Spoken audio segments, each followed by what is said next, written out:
آیت نمبر 36 میں بتایا کہ ابتدا سے لے کر اللہ کی کتاب تقدیر میں مہینوں کی تعداد 12 ہے۔ پہلے دن سے ہی مہینے کتنے ہیں؟ ان میں 4 مہینے ذیقعد، ذی الحج، محرم اور رجب، یہ حرمت والے مہینے۔ ان مہینوں میں جنگ کو ممنوع قرار دیا گیا۔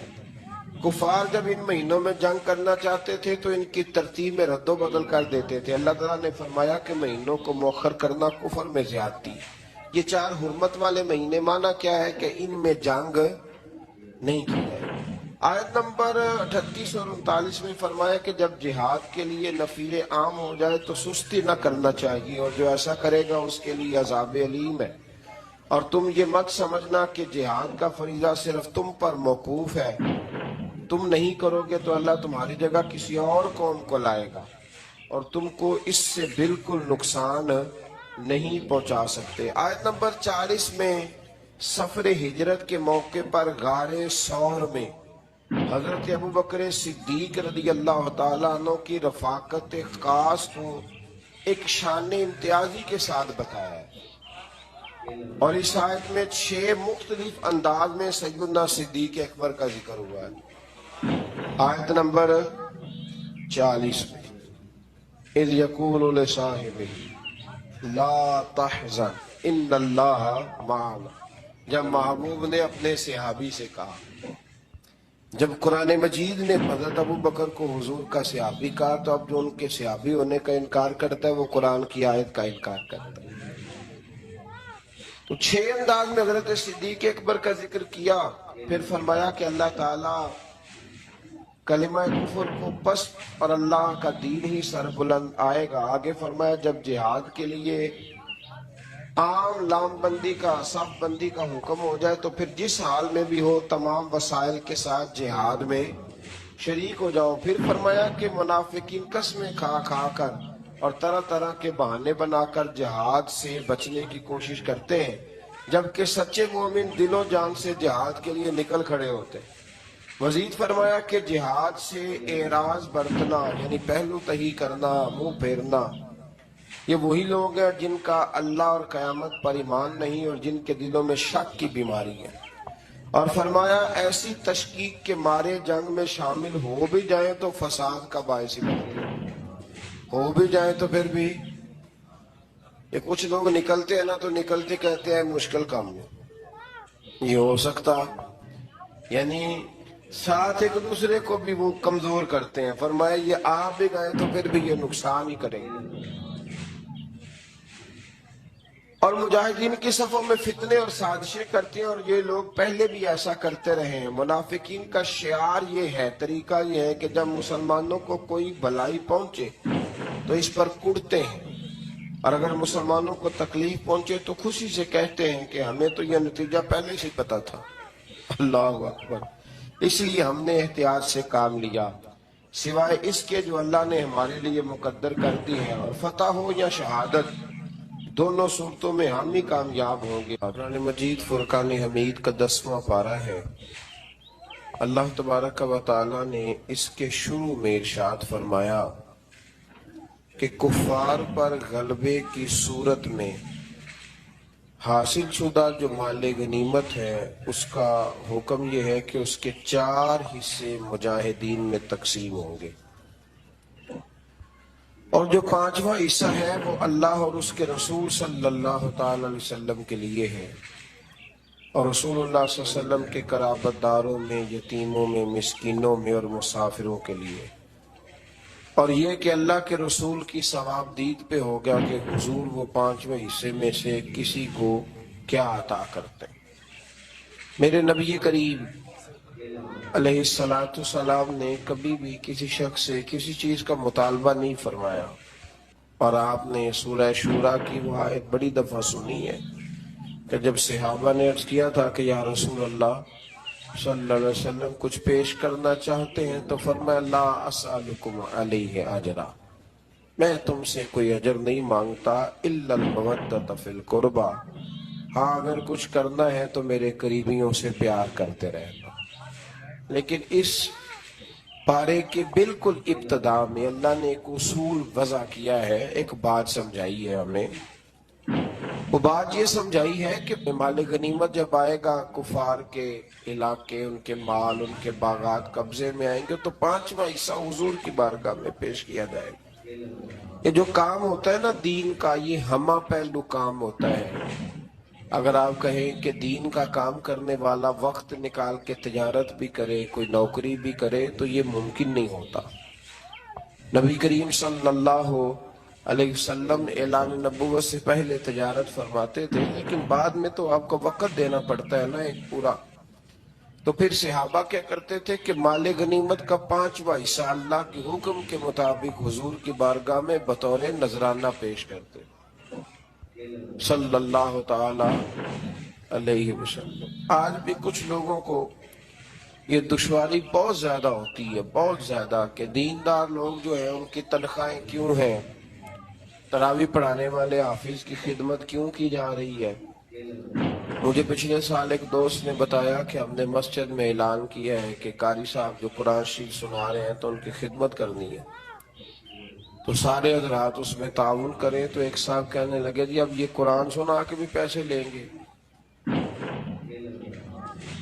تو آپ یہ اندازہ فرمائیں کہ قوم کا مزاج کس طرح کا ہے، یعنی قرآن سنانے والا پھر حضرت جبریل ہی ہو سکتے ہیں جو نہ روٹی کھائیں گے اور نہ کپڑے پہنیں گے، نہ ان کے بچے ہوں گے، یہی ہو سکتا ہے، پھر اس کے علاوہ تو کچھ ممکن ہے۔ ہاں تراویح کی اجرت طے کرنا منع ہے، لیکن یہ عجیب معاملہ ہے نا کہ میں خود روٹی کھاؤں اور میں کہوں کہ وہ فلانا کیوں کھائے، تو یہ معاملہ درست نہیں ہے۔ تو اس میں اللہ نے ایک اصول بیان کر دیا کہ 5واں حصہ تم میرے محبوب کی بارگاہ میں نذرانے کے طور پر پیش کرو، پھر میرے محبوب کی مرضی ہے وہ رشتہ داروں پہ خرچ کریں، قریبیوں پہ خرچ کریں، یا حضور کا جہاں دل کرے حضور سے خرچ کرے۔ اللہ تعالیٰ توفیق عطا فرمائے۔ آیت نمبر 42 کے اندر بتایا کہ میدان بدر میں مسلمان مجاہدین کی زمینی پوزیشن کفار کے مقابلے میں بظاہر کمزور تھی، یعنی مسلمانوں کی زمین کا نرم ہونا، پانی کی قلت اور مال و اسباب کی قلت مسلمانوں کی کمزوری کی ظاہری علامت تھی، جس کی وجہ سے مسلمانوں کے دلوں میں خدشات پیدا ہو رہے تھے۔ اللہ تعالیٰ نے اپنی حکمت بیان کرتے ہوئے فرمایا کہ یہ اس لیے ہوا کہ اللہ تعالیٰ اپنے طے شدہ فیصلے نافذ کر دے۔ کئی دفعہ اللہ آزمائش میں اس لیے ڈالتا ہے کہ اللہ کچھ فیصلے کرنا چاہتا ہے، یعنی ظاہری کمزوری کے باوجود مسلمانوں کو غلبہ اور فتح مقدر کر دے، اور اللہ تعالیٰ جو فیصلہ فرماتا ہے پھر وہ نافذ ہو کے رہتا ہے۔ آیت نمبر 45 میں اس مضمون کو اس طرح بیان فرمایا کہ مسلمان اور کفار دونوں پر اللہ نے بدر کے دن نیند طاری کر دی۔ کفار مسلمانوں کو خواب میں کم تعداد میں دکھائے گئے تاکہ مسلمانوں کی ہمت بندی رہے۔ مسلمانوں نے خواب دیکھا تو انہیں خوابوں میں کافر تھوڑے نظر آئے تاکہ ان کی ہمت بندی رہے، اور اسی طریقے سے کفار نے بھی خواب دیکھا تو انہیں بھی مسلمان کم تعداد میں دکھائی دیے۔ یہ بھی اللہ کی مشیت کا تقاضا تھا کہ کہیں وہ میدان چھوڑ کے بھاگ ہی نہ جائیں۔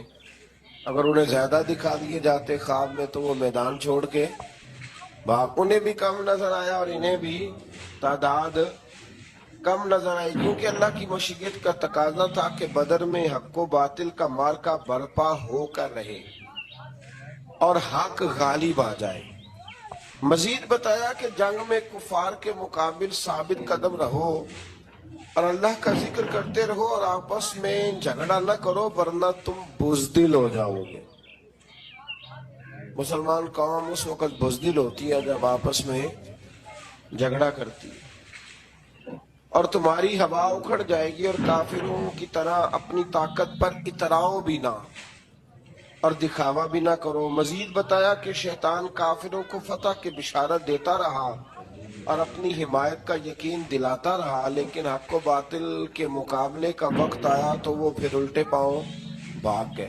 بہت سارے لوگ ہوتے ہیں جو کہتے ہیں آپ چلیں میں آپ کے پیچھے ہوں، تو جب پیچھے دیکھو تو پھر موجود وہ کہتے ہیں تو لڑائی کر، تو فتنہ کر، میں تیرے پیچھے ہوں معاذ اللہ، لیکن پھر وہ پیچھے